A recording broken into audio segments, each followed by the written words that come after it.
Hello friends, welcome back to StudyKar. मैं हूं आपका दोस्त प्रभाकर। डेली करंट अफेयर्स में आपका बहुत बहुत स्वागत है। आज आपके साथ डिस्कस करेंगे 3 जून 2022 के most important current affairs. Last तक सुनिएगा, लास्ट में कुछ क्वेश्चन पूछे जाएंगे तो उनके आंसर आप कमेंट बॉक्स में जरूर दीजिएगा। पीडीएफ अगर आपको चाहिए तो टेलीग्राम चैनल ज्वाइन कर ले, लिंक आपको डिस्क्रिप्शन बॉक्स में दिया गया है। चलिए फ्रेंड्स, अब हम 2 जून 2022 के जो करंट अफेयर्स है उसको रिवाइज कर लेते हैं, यानी उसका हम एक बार फिर से रिवीजन करते हैं। तो ध्यान से सुनिएगा। फर्स्ट क्वेश्चन है, विश्व दुग्ध दिवस यानी वर्ल्ड मिल्क डे किस दिन मनाया जाता है? 1 जून को। भारतीय वायुसेना के ग्रुप कैप्टन वरुण सिंह को अभी हाल ही में किस पुरस्कार से सम्मानित किया गया है मरणोपरांत? आंसर है शौर्य चक्र। भारत ने किस देश को 40,000 मीट्रिक टन डीजल की एक और खेप भेजने का फैसला किया है? श्रीलंका को। अभी हाल ही में शिक्षा मंत्रियों का सम्मेलन किस राज्य में आयोजित किया गया है? गुजरात में किया गया है। दोस्तों, राष्ट्रपति रामनाथ कोविंद ने अभी हाल ही में किसे लोकपाल का अतिरिक्त प्रभार दिया है? जस्टिस प्रदीप कुमार मोहंती को। अगला प्रश्न है, किस राज्य में डाक विभाग ने पहली बार ड्रोन का उपयोग करके डाक का वितरण किया है? गुजरात ने। खबरों में रही बंधन एक्सप्रेस और मैत्री एक्सप्रेस भारत और किस देश के बीच चलती हैं? आंसर है इसका बांग्लादेश। अगला प्रश्न है दोस्तों, अभी हाल ही में भारत में सड़क दुर्घटना रिपोर्ट 2020 को जारी किया गया है, तो इसमें किस राज्य या केंद्र शासित प्रदेश ने 2020 में सबसे अधिक दुर्घटना की गंभीरता दर्ज की है? आंसर है मिजोरम। दोस्तों, फर्स्ट क्वेश्चन है आज का, ध्यान से सुनिएगा। हाल ही में किस देश की महिला निशानेबाज टीम ने ISSF वर्ल्ड कप 2022 में 10 मीटर एयर राइफल टीम स्पर्धा में गोल्ड मेडल हासिल किया है? तो उस देश का नाम है भारत। यानी भारत ने गोल्ड मेडल हासिल किया है ISSF वर्ल्ड कप 2022 में 10 मीटर राइफल महिला टीम स्पर्धा में। दोस्तों, इस टीम में 3 निशानेबाज शामिल थी। कौन कौन थी? इला वेनेल वलारिवन, श्रेया अग्रवाल और रमिता। तो इन 3 खिलाड़ियों ने डेनमार्क के खिलाड़ियों को 17-5 से हरा करके गोल्ड मेडल हासिल किया है। तो दोस्तों, जो बाकू शहर है जो कि अजरबैजान की कैपिटल है, वहां पर ISSF वर्ल्ड कप का आयोजन किया जा रहा है और इस वर्ल्ड कप में भारत की तरफ से ये 3 लोगों की जो तिकड़ी थी, इसने जो गोल्ड मेडल हासिल किया है, यह पहला पदक था। दोस्तों, बात आई है ISSF की, तो इसका फुल फॉर्म क्या होता है? International shooting sport federation. अगर आप किसी भी स्पोर्ट्स से रिलेटेड संस्थान की बात करें तो उसका फाउंडेशन, हेडक्वार्टर और प्रेसिडेंट जरूर याद रखिएगा। तो दोस्तों, जो ISSF है यह एक इंटरनेशनल संस्था है। इसकी स्थापना 1907 में की गई थी। हेडक्वार्टर है म्यूनिख जर्मनी में और इसके जो प्रेसिडेंट हैं वो हैं व्लादिमीर लेसिन। अगला प्रश्न है, अभी हाल ही में मोनाको ग्रैंड प्रिक्स 2022 का खिताब किसने जीता है? तो ये जीता है सर्जियो पेरेज ने। किसने जीता है दोस्तों? सर्जियो पेरेज ने।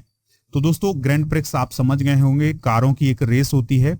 ठीक है दोस्तों, तो जो एक रेसर होते हैं उसे रेसिंग ड्राइवर बोलते हैं। तो दोस्तों, जो सर्जियो पेरेज हैं ये रेड बुल के रेसिंग ड्राइवर हैं जिनका संबंध मैक्सिको से है और इन्होंने अभी हाल ही में मोनाको ग्रैंड प्रिक्स का खिताब हासिल किया है। मोनाको की अगर हम बात करें तो यह यूरोप महाद्वीप में स्थित एक कंट्री है। दोस्तों, सर्जियो पेरेज पहले ऐसे मैक्सिकन बन गए हैं जिन्होंने मोनाको ग्रैंड प्रिक्स का खिताब अपने नाम किया है। दोस्तों, जो मोनाको ग्रैंड प्रिक्स है इसमें दूसरा स्थान जो हासिल किया है वो किया है फेरारी के racing driver Carlos Sainz junior ने। अब हम बात करते हैं दोस्तों 2022 की कुछ महत्वपूर्ण ग्रैंड प्रिक्स की और उनके विजेता की। बहरीन ग्रैंड प्रिक्स 2022 का खिताब जीता है चार्ल्स लेक्लर ने। सऊदी अरेबियन ग्रैंड प्रिक्स 2022 का खिताब जीता है मैक्स वेरस्टेपेन ने। ऑस्ट्रेलियन ग्रैंड प्रिक्स का खिताब जीता है चार्ल्स लेक्लर ने। मियामी ग्रैंड प्रिक्स का खिताब जीता है मैक्स वेरस्टेपेन ने और स्पेनिश ग्रैंड प्रिक्स का खिताब जीता है मैक्स वेरस्टेपेन ने। दोस्तों, जो चार्ल्स लेक्लर हैं वो फेरारी के रेसिंग ड्राइवर हैं और इनका संबंध मोनाको कंट्री से है। मैक्स वेरस्टेपेन की बात करें तो ये रेड बुल के रेसिंग ड्राइवर हैं और ये नीदरलैंड से रिलेटेड है।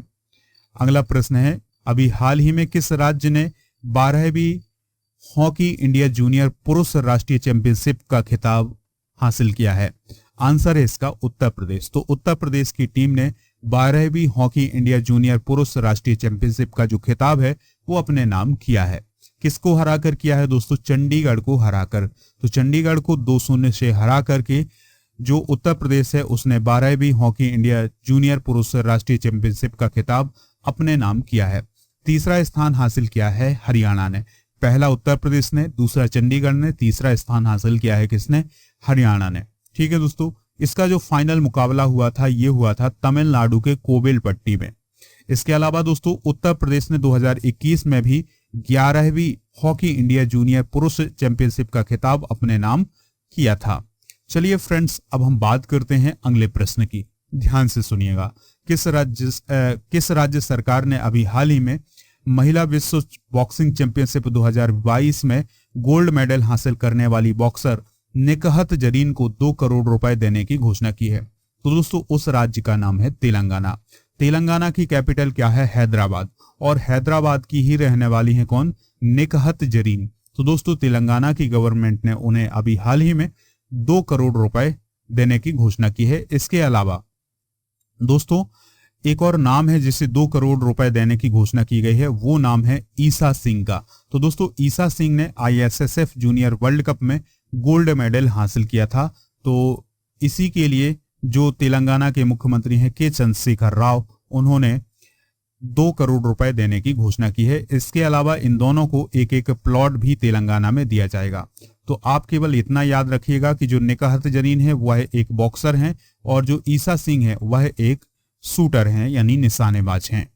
अगला प्रश्न है, अभी हाल ही में राष्ट्रीय सूचना विज्ञान केंद्र यानी NIC के महानिदेशक के रूप में किसे नियुक्त किया गया है? महानिदेशक यानी डायरेक्टर जनरल। तो दोस्तों NIC के डायरेक्टर जनरल कौन बने हैं? राजेश गेरा बने हैं। कौन बने हैं दोस्तों? राजेश गेरा। ठीक है, तो दोस्तों राजेश गेरा की अगर हम बात करें तो वो वर्तमान में NIC के उप महानिदेशक के रूप में काम कर रहे हैं। NIC की स्थापना इलेक्ट्रॉनिक्स और सूचना प्रौद्योगिकी मंत्रालय के अंतर्गत 1976 में की गई थी। इसका उद्देश्य होता है केंद्र और राज्य सरकारों को टेक्नोलॉजी के माध्यम से समाधान प्रदान करना। अगला प्रश्न है, अभी हाल ही में किस बीमा कंपनी यानी इंश्योरेंस कंपनी ने बीमा रत्न योजना की शुरुआत की है? तो ये शुरुआत की है किसने? LIC ने, यानी भारतीय जीवन बीमा निगम ने। तो इसका फुल फॉर्म क्या होता है दोस्तों? Life insurance corporation of India. दोस्तों LIC की स्थापना 1956 में की गई थी। हेडक्वार्टर मुंबई महाराष्ट्र में है और यह भारत सरकार के स्वामित्व में है और भारत की सबसे बड़ी जीवन बीमा निगम कंपनी है। और दोस्तों यह भारत की सबसे बड़ी निवेशक कंपनी भी है। तो ये सभी पॉइंट जो है वो नोट करिएगा। अगला प्रश्न है, हाल ही में किस संस्थान ने परम अनंत सुपर कंप्यूटर का अनावरण किया है? आंसर है IIT गांधीनगर। तो IIT गांधीनगर ने परम अनंत नामक जो सुपर कंप्यूटर है उसका अनावरण किया है। इससे पहले कुछ समय पहले ही दोस्तों NIT तिरुचिरापल्ली में परम पुरुल नामक एक सुपर कंप्यूटर का अनावरण किया गया था। देखिए दोस्तों ध्यान से सुनिएगा, केंद्र सरकार के द्वारा नेशनल सुपर कंप्यूटिंग मिशन चलाया जा रहा है, जिसके तहत दोस्तों क्या है कि पूरे देश में जगह जगह पर जो प्रतिष्ठित संस्थान है वहां पर सुपर कंप्यूटर स्थापित करना है। तो इसी सीरीज में इस परम अनंत नामक सुपर कंप्यूटर का भी अनावरण किया गया है। किसके द्वारा किया गया है दोस्तों? Centre for development of advance computing यानी CDEC और IIT जो गांधीनगर है उसके द्वारा इसका अनावरण किया गया है। अगला प्रश्न है, लास्ट प्रश्न है, ध्यान से सुनिएगा। हाल ही में किस संस्थान ने टोबैको पॉइजन अवर प्लेनेट नामक टाइटल से एक रिपोर्ट को जारी किया है? तो ये जारी किया है दोस्तों WHO यानी वर्ल्ड हेल्थ ऑर्गेनाइजेशन ने। तो WHO ने जो ये रिपोर्ट जारी की है उसमें कुछ महत्वपूर्ण बातें बताई हैं। दोस्तों WHO का कहना ये है कि जो तंबाकू उद्योग है ये हर साल 8 मिलियन लोगों को प्रभावित करता है। इसके अलावा 600 मिलियन पेड़ों को प्रभावित करता है और 2 लाख हेक्टेयर भूमि को प्रभावित करता है। इसके अलावा 22 बिलियन टन पानी को हर साल नुकसान पहुंचाता है। और इसके अलावा सबसे महत्वपूर्ण बात ये कही है WHO ने कि जो पृथ्वी का वायुमंडल है उसमें लगभग 84 मिलियन टन कार्बन डाइऑक्साइड भी छोड़ता है। कौन? तंबाकू उद्योग। तो दोस्तों इस रिपोर्ट में ये कहा गया है कि दुनिया को ये जो तंबाकू उद्योग है इसको जवाबदेही बनाने के लिए कदम उठाना होगा कि इसके प्रभाव को कम भी करना होगा। ठीक है, तो ये सभी पॉइंट जो है नोट कर लीजिएगा। तो दोस्तों ये थे आज के करंट अफेयर्स, और अब आपसे कुछ क्वेश्चन पूछ लिए जाते हैं तो उनके आंसर आप कमेंट बॉक्स में जरूर दीजिएगा। फर्स्ट क्वेश्चन है ISSF का मुख्यालय कहाँ है। सेकंड है ईसा सिंह किस खेल से रिलेटेड है। और थर्ड क्वेश्चन है LIC की स्थापना कब की गई थी। तो इन तीनों प्रश्नों के आंसर आप कमेंट बॉक्स में जरूर दीजिएगा, हमें इंतजार रहेगा आपके आंसर का। अपनी तैयारी अगर आप अनअकैडमी पर करना चाहते हैं तो राजा गुप्ता को फॉलो कर लें, कोड यूज करें राजा नंबर 1। खबरी पर आप हमें फॉलो कर लें, वहां पर आपको मोस्ट इंपॉर्टेंट ऑडियो लेक्चर मिलते हैं, तो खबरी पर जरूर हमें फॉलो करें। अगर आपको ये लेक्चर पसंद आया है तो आप इसे लाइक कर सकते हैं और शेयर भी कर दें सभी दोस्तों को सभी सोशल मीडिया प्लेटफॉर्म पर। जय हिंद, वंदे मातरम।